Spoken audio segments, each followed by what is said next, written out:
देश का राष्ट्रगीत क्या है? नहीं मालूम है। जब तुझे इस देश का इतिहास नहीं मालूम, भूगोल नहीं मालूम, कल्चर नहीं मालूम, अपने आप को नेता कहता है?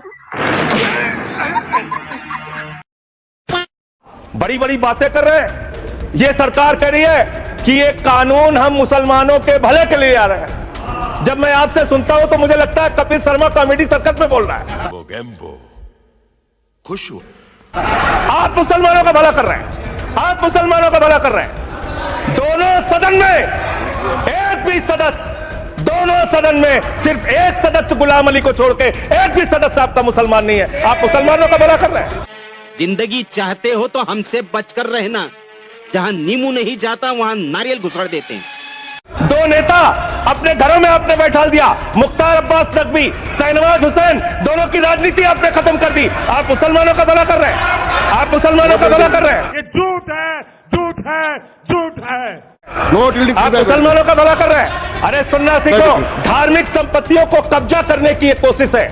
इसलिए इस बिल पर न हिंदू को खुश होना चाहिए, न सिख को खुश होना चाहिए, न ईसाई को खुश होना चाहिए, न जैन को खुश होना चाहिए, न बौद्ध को खुश होना चाहिए, क्योंकि नंबर सबका आएगा। और आज वक्फ की संपत्तियां कब्जा करके आप अपने दोस्तों को देंगे, कल गुरुद्वारे की संपत्तियां कब्जा करके आप अपने दोस्तों को देंगे, फिर चर्चों की संपत्तियां कब्जा करके आप अपने दोस्तों को देंगे। छुआछूत को, बीमारी को मिटाने के लिए चलिए उठाते हैं कदम, और अगले सत्र में एक बिल लेके आइए। जितने भी हिंदुओं की कमेटियां हैं, ट्रस्ट है, बोर्ड है, उन सारे ट्रस्ट और कमेटियों में 80% आरक्षण दलित, आदिवासी और पिछड़े हिंदुओं को दीजिए।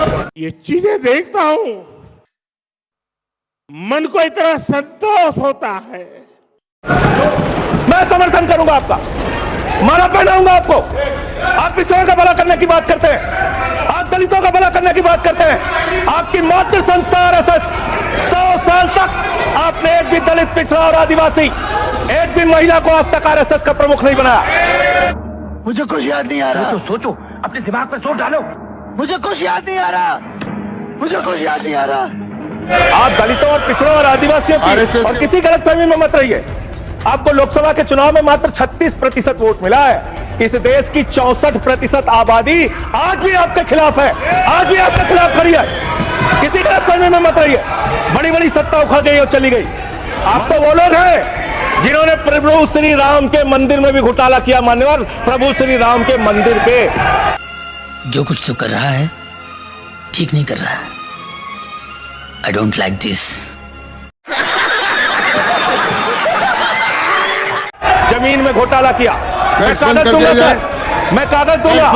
ये लोग राम मंदिर में घोटाला करने वाले लोग हैं। राम मंदिर की जमीन का चंदा खाने वाले लोग हैं सर। ये लोग 2 करोड़ की जमीन 5 मिनट में 18 करोड़ में बेची सर इन लोगों ने। 16.5 करोड़ का घोटाला किया, 18.5 करोड़ में जमीन बेची। ये राम मंदिर में घोटाला करने वाले लोग हैं सर।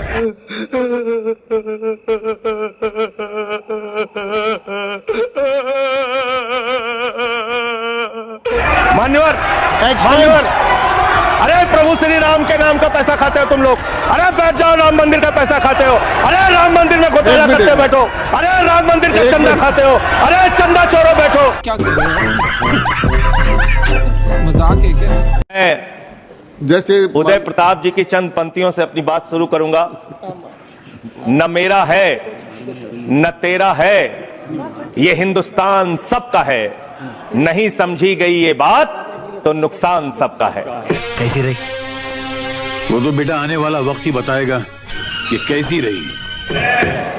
न तेरा है न मेरा है, ये हिंदुस्तान सबका है। नहीं समझी गई ये बात तो नुकसान सबका है। जो आकर मिल गई इसमें वो दिखलाई नहीं देती, जो नदियां मिल गई इसमें वो दिखलाई नहीं देती। महासागर बनाने में मगर एहसान सबका है।